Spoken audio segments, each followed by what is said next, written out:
Magandang araw mga kagabay. Ngayon po ay September 14, 2024. Kapistahan po ng pagtatampok sa krus na banal ng ating Panginoon. At napakaganda po ng gospel sa araw na ito.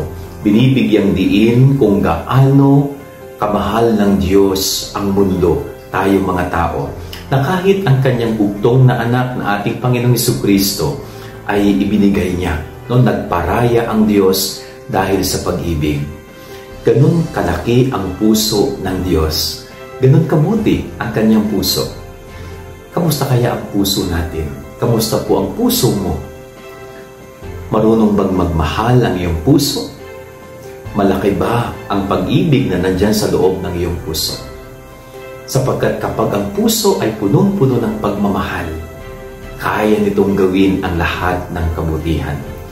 Kaya napakaganda po na pagnilayan natin sa araw na ito. Sana ang lamanin palagi ng puso natin ay pag-ibig, pagmamahal.